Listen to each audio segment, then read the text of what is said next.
brothers, sisters, Assalamu alaikum wa rahmatullahi wa barakatuh. Frankly speaking, I wasn't expecting sisters here with the topic that we had chosen.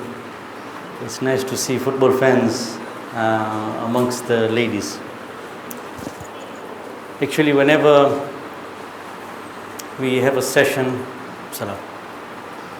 in the mosque, be it a history session or a fiqh session or a kushali or a wafat, youths usually don't turn up. So this was just a trap, actually. English Premier League, and you see everybody gathering up. So we'll start with fiqh, discussing fiqh today. How about that? Please feel free to leave, Anyways, so I'll start here with a hadith from our seventh holy Imam Musa Kadhim alayhi salam.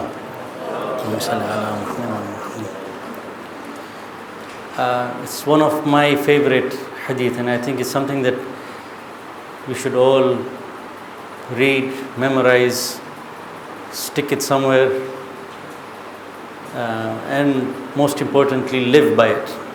The hadith says, "Ma min shay'in tarahu aynayk illa wa fihi maw'ida." There is nothing seen by your eye, but it has a lesson in it. Whatever is shown to you, there is a lesson. And ulama say there is no coincidence. So while coming, for us to sit here in this one room, it's not a coincidence. The people who've turned up for me to stand here, no coincidence. Everything has a plan. God does not do things for fun. If something happened on the way, on coming here, you met somebody, you went somewhere, there's no coincidence. Everything that your eye sees has a lesson in it, according to the seventh holy Imam. So this is something that should be stuck on our foreheads, in our eyes, that there are no coincidences in life. So we need to learn to take a lesson from things around us. So whenever we watch football, be it on TV or if you go to the stadium live, most of the time we are so engrossed in our own emotions, desires, winning, losing, fans, that we forget to take lessons, and we easily get carried away. And most of the time that's a wasted opportunity. So we need to keep our eyes open. So the English Premier League, last time when we had a gathering in Delhi Darbar amongst the youths, and I had started off by asking them that which is the most popular sport, and most of them said football. And I said, when it comes to football, which is the most popular league? And they all said English Premier League. Everybody watches English Premier League.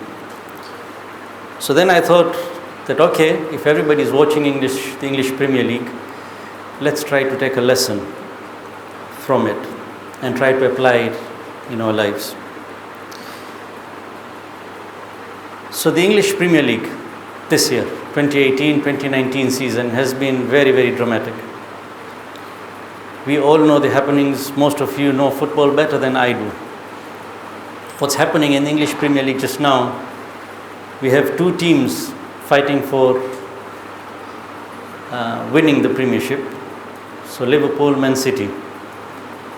A tough tussle. There was a time in December, Liverpool were 9 points ahead, and now they are behind, a point behind. So dramatic change. And then you have the next four teams fighting for the top four, for a fight for a place in the UEFA Champions League. And then after that you have the rest of the league. So it's 2, 4. So it's very, very interesting. But you'll all agree, the most dramatic change happened in December. Okay, December, the way the league stood there, You had Liverpool leading by 9 points, Man City, and then you had three teams. Manchester United, former champions, the most successful team in the English Premier League, were closer to the bottom half of the table than the top half. And that is not a normal sighting when you look at the table. So as of December 3rd, they were 8 points adrift of the 5th position. So they were in 6th position, but 8 points away from the team that was placed 5th. I think it was Chelsea. And 16th December was the last nail in the coffin of Jose Mourinho. Liverpool versus Manchester United, 3-1. Manchester lost, and khalas. The team could not take it anymore. He was fired. Jose Mourinho was fired. But now there was a rumor. Who is going to take over? What is the club going to do?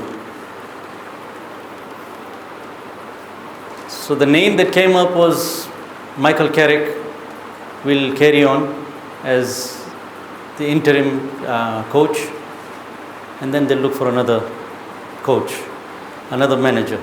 The names that were coming in, Zidane, Pochettino of Tottenham.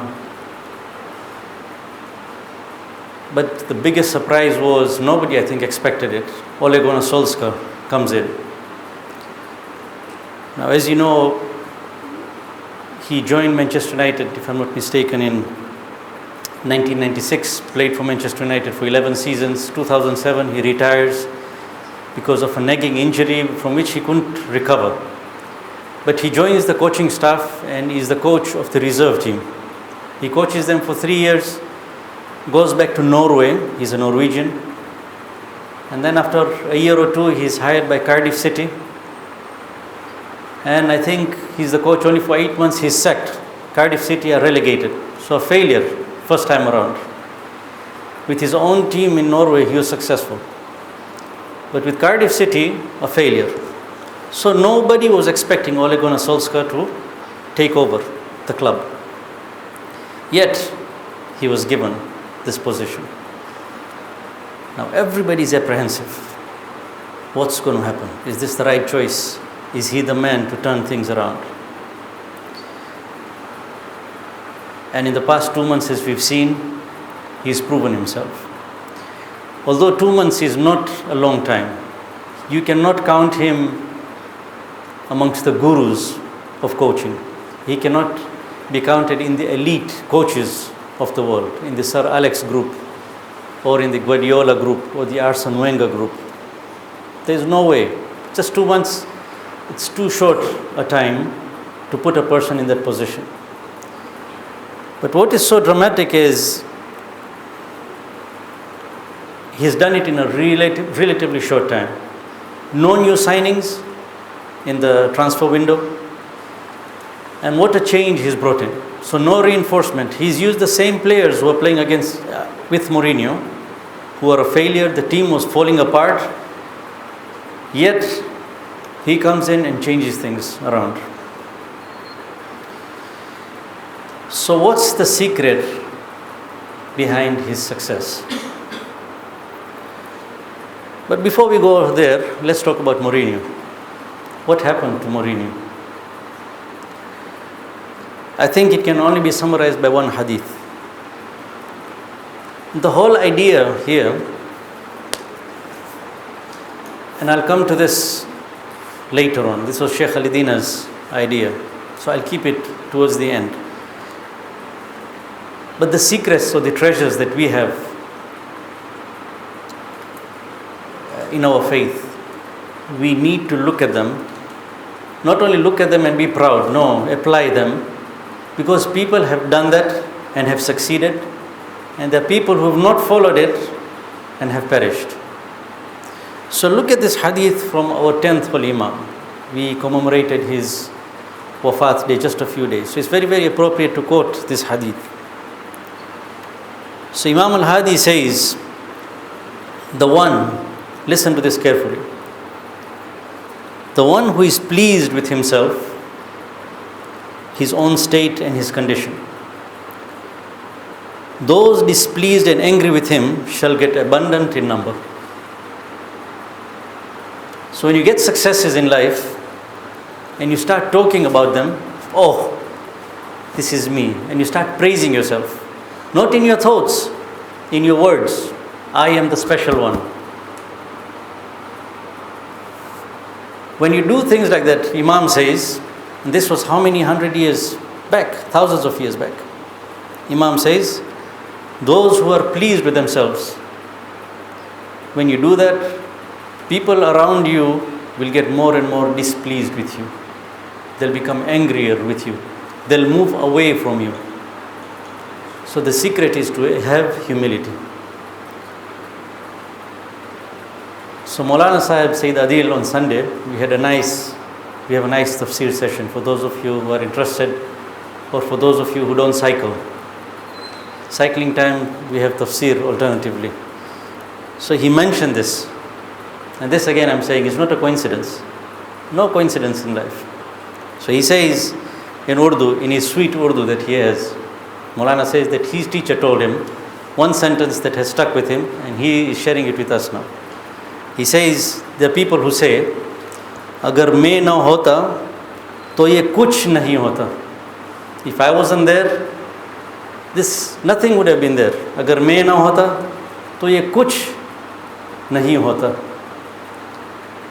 तो उसको बोलो, मौलाना is saying, and his teacher was saying, उसको बोलो, अगर तू ना होता तो और अच्छा होता.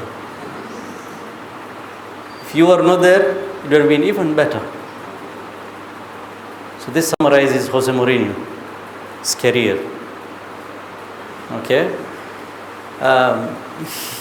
Right from day one, from the time he landed at that time with Chelsea, the very first statement that he gives, I am the special one. And then the next time around he comes back to England, he says, I have some unfinished business in UK, in the United Kingdom, and I've come to finish. And what happens is, people just move away from him. That happened in Manchester United, and it happened again yesterday.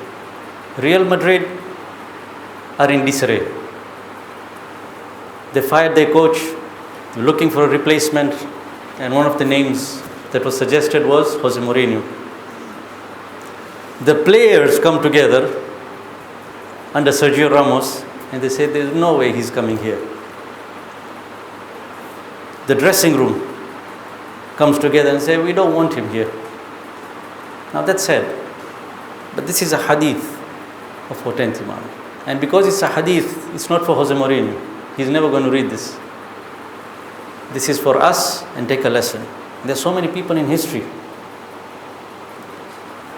that when you do something, agar main na hota to ye kuch nahi hota hai. We have this attitude. Humility. Maulana says whenever something happens, whenever you do something good, you say Alhamdulillah, I was given this opportunity to do it. And Mullah Asghar, may Allah bless his soul, used to say that every chance that I'm given to serve my community shows that the previous efforts have been accepted. That was his famous statement. Every other opportunity that I get to serve the community shows that the previous efforts have been accepted. That was his formula. And what a good role model he was for us. So what's the secret? Coming back to Ole now. What's his secret? So I've taken it from two articles, very interesting articles that I read from renowned sources. The only thing is there's a bias. So anything coming out from university, if it's a research paper or an article, one of the first things that you have to do is eliminate bias. So there's a slight bias here. The author, Mazlan Maskor, so he's from the University of Queensland, Australia. And he's a PhD, he's a master of organizational psychology. So not a low-level person, a PhD, a person who's done his master's. He's assessing Ole Gunnar Solskjaer. This is an article just 3-4 days back, 8th March. The only thing is at the end he mentions that I'm a Manchester United fan. So it creates somewhat of a bias. He doesn't want to look at the dark side of Ole Gunnar Solskjaer. But let's look at the good sides, because that's where we need to take lessons from, okay? So lesson number 1 from this article. These are Ole's principles. So he says, our glory is more important than my glory. So when he joins Manchester United, he says, I have been a player for Manchester United for 11 seasons. I know this team. I know the values of this team. I know what this team stands for in the world. And these players should be proud that they're playing for this team. But he says, if I manage to turn things around, it's not about my glory. It's not, I don't want to do it for me. It's for us. It's for Manchester United. So this author says, an effective leader advances the group's goals over personal goals. So if you have leaders sitting here, inshallah, you are the future leaders of this community. When you do take up a leadership position, and if not, you will definitely be leaders of your families, inshallah. Even if you don't have children, even if it's just you and your spouse, you are a leader. Our goals are more important than my goals. I did this and I did this. No, we did this. This is for us. It's for our family. It's for our community. It's not me. If I'm the chairman, it's not me. It's my community. So an effective leader always advances the group goals ahead of his individual goals. So he quotes Solskjaer saying here, he says, my job is to help the players and make them grasp the opportunity now, because they all want to be part of Manchester United. His goal was not to win every game. He comes in there and he says, I just want to help his players. For them to be able to take this golden opportunity so that Manchester United benefits as a club. Okay? So not my goals, but our goals. This is lesson number 1. He is not selfish. True leaders always deflect the attention on them as individuals. So whenever the spotlight is on them, and if you notice, all the press conferences that he gives, he always tries to deflect that focus that is coming on him. Unlike Mourinho, he was taking everything on himself. That's not a sign of a good leader. Lesson number 2, we are stronger together than as an individual. So the strength lies in unity, not as individual players. What is happening now in the English Premier League, we have these high-paid players, big egos, and most of them are playing for themselves. Ole comes in and says, no, it's not about individuals. Our strength lies in unity. This is a big lesson for all of us. At a community level, it's not about I did this and I did this. No, our strength lies in unity. There should be no division. So value each and every player. Ole, they say he does not take part in training, directly in training. What he does is he sits on the side and takes down notes. And this is what he was trained in. Sir Alex used to do the same thing. He used to sit on the side and just watch the players play. And even before these gadgets came in, which controls or which reads your vitals, Sir Alex had this knack of detecting that this player is not playing well, he's not running well during training sessions. And he could predict the sickness of a player even before the player himself could do it. He would tell his coaching staff, this guy is falling sick. He's not running the way he should be running. That was his power of observation. So valuing each and every player, sitting with each and every player, listening to their problems, bringing it out. So even in our workplaces, the offices that we work in, our strength lies in unity. So sit with each and every staff of yours, try to strengthen them. Nobody is lower than the other. Even the sweeper, even the messenger is an important part of our setup. Don't ignore them. Oh, he's on a low salary, so he's not valuable. No. Participate with each and every one. Number 2. Number 3, always have values. So Manchester United has values. What is the value? We want to play exciting football. Exciting, attacking football. Never give up to the last minute. These are the values. So coaches who come in and play against that, they start playing defensive. They give up the values that Manchester United stands for. It defeats the purpose.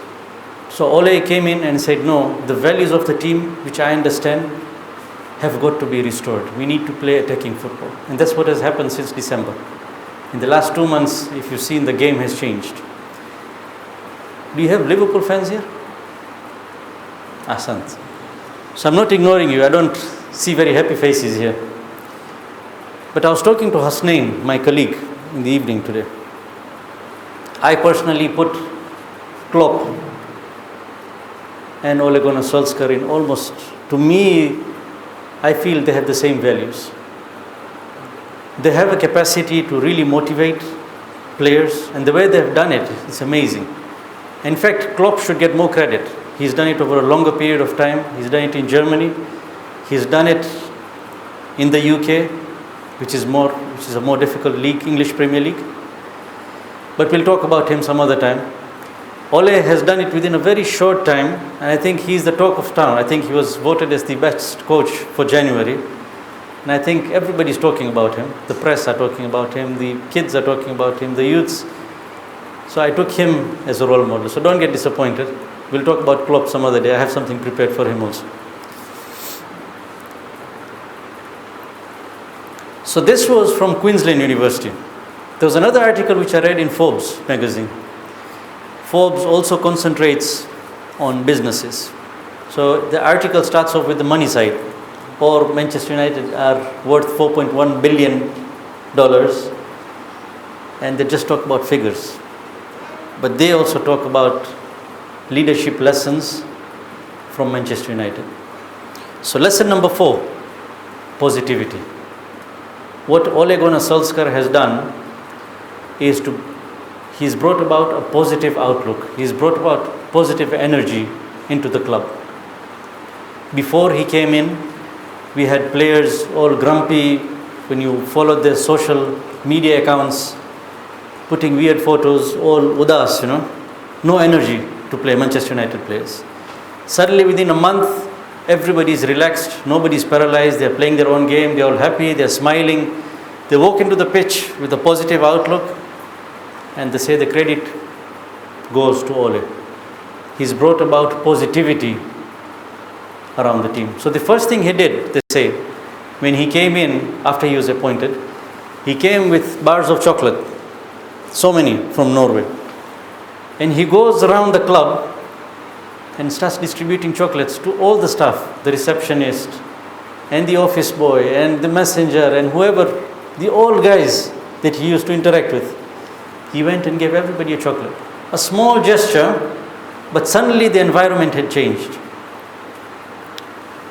And then, when he comes in for his first press conference, you see that big smile on his face.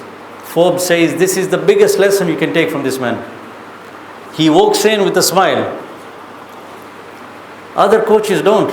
They walk in very serious inside. He walks in with a smile. It's his first press conference. Obviously, he was nervous.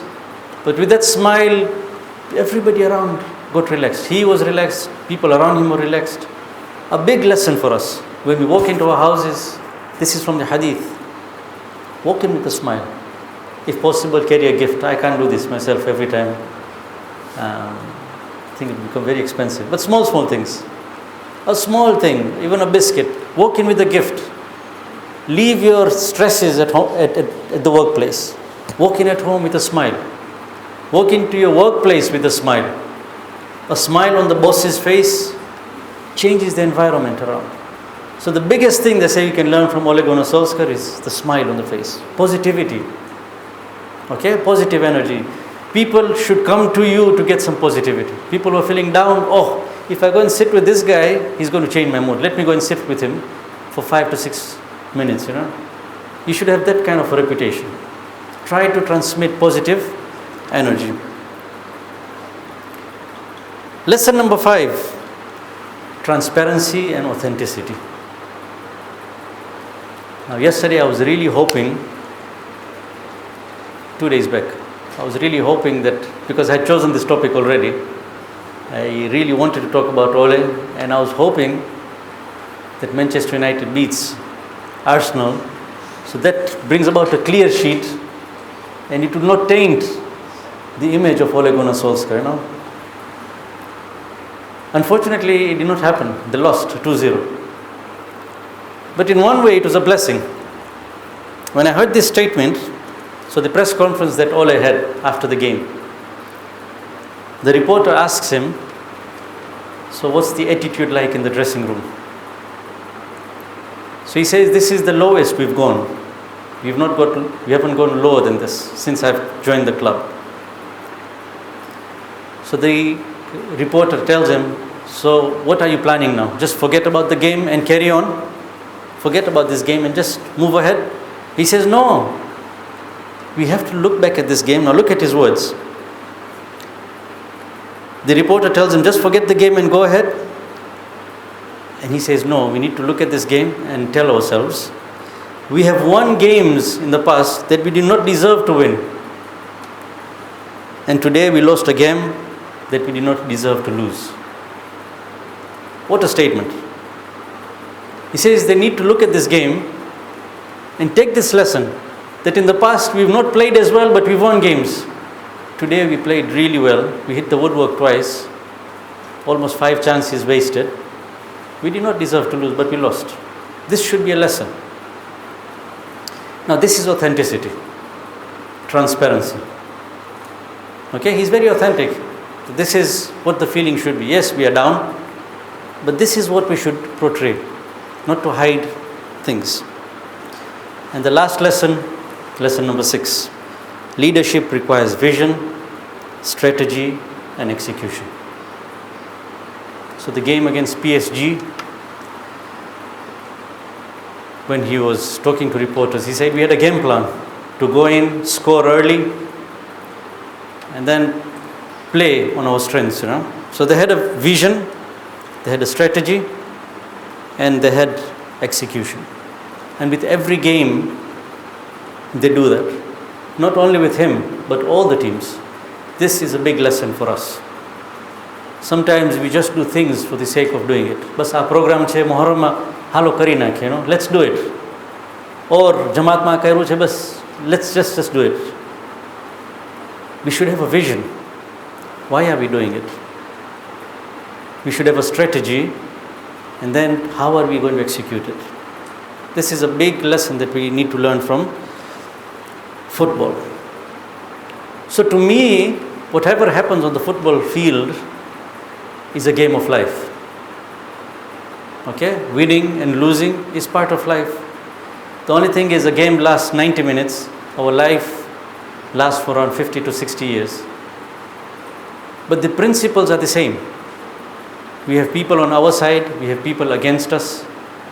We have to interact with people. We cannot play alone. We have to play with 11 more players on the side. And without opposition, there is no point us playing. You need an opposition. So this is the story of our lives. Game of football is the story of our lives. We need to learn these 6 lessons. Now, as I had promised, last time when we had this session at Delhi Darbar, so I discussed about Sir Alex's 8 principles. Sir Alex Ferguson's 8 principles, which is taught in Harvard just now.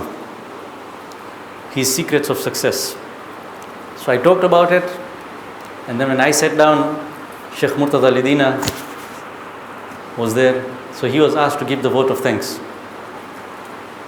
So he goes on stage, and all the 8 principles that I mentioned from Sir Alex, he gave it from the Quran. He gave the Quranic ayats, or he gave the ahadith. And that was fantastic. Just the right icing. And he gives you an Islamic perspective. Each and every aspect had a Quranic ayat for it.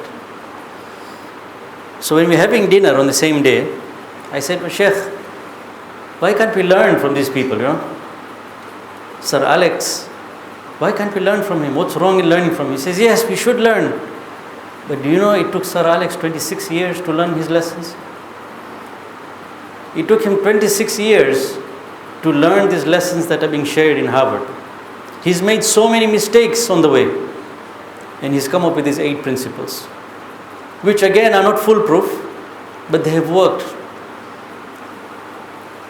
But he says Islam doesn't want you to make these mistakes. So it gives you guidance right from the beginning. He says if it's there in the hadith, and right from birth you're told to read the verses of the Quran and the hadith, and madrasa you're taught, by the time you become mature, you should be able to take these messages and apply it in your lives. So Ole Gunnar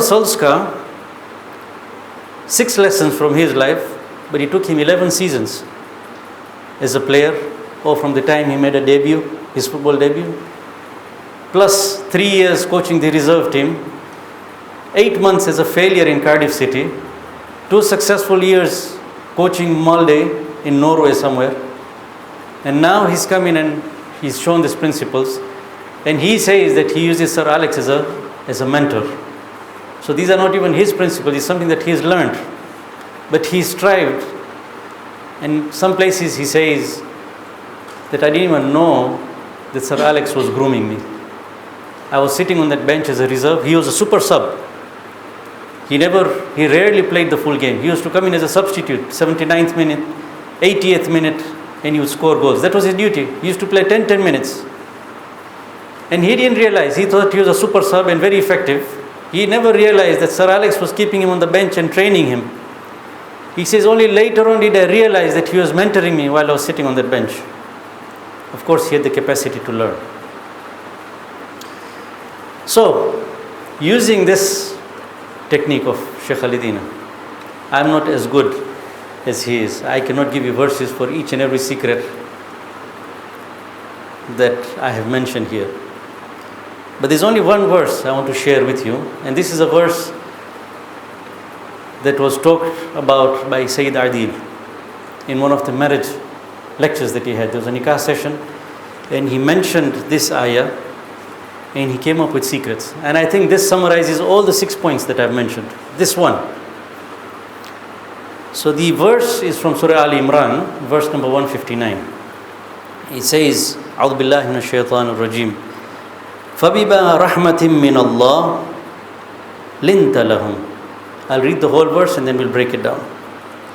وَلَوْ كُنْتَ فَضًّا غَلِيظَ الْقَلْبِ لَانْفَضُّوا مِنْ حَوْلِكَ فَاعْفُ عَنْهُمْ وَاسْتَغْفِرْ لَهُمْ وَشَاوِرْهُمْ فِي الْأَمْرِ فَإِذَا عَزَمْتَ فَتَوَكَّلْ عَلَى اللَّهِ إِنَّ اللَّهَ يُحِبُّ الْمُتَوَكِّلِينَ. Now listen to the translation. It says, it is by Allah's mercy that you are gentle to them. So he's talking about the Prophet now. This was the Prophet's character. He was very gentle with people. He was not harsh-hearted. So God tells him, had you been harsh-hearted, they would have surely scattered from around you. They would have moved away from you. But with God's mercy, you are gentle with them. You talk to them, you sit with them, you sit amongst them.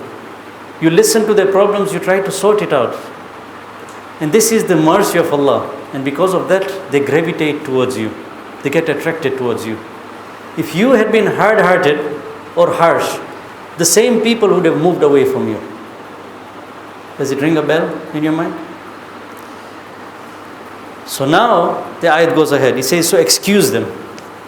Definitely they're going to make mistakes. Don't go to the media and start announcing, oh, the Fulan and Fulan made this mistake and I'm going to punish him. No.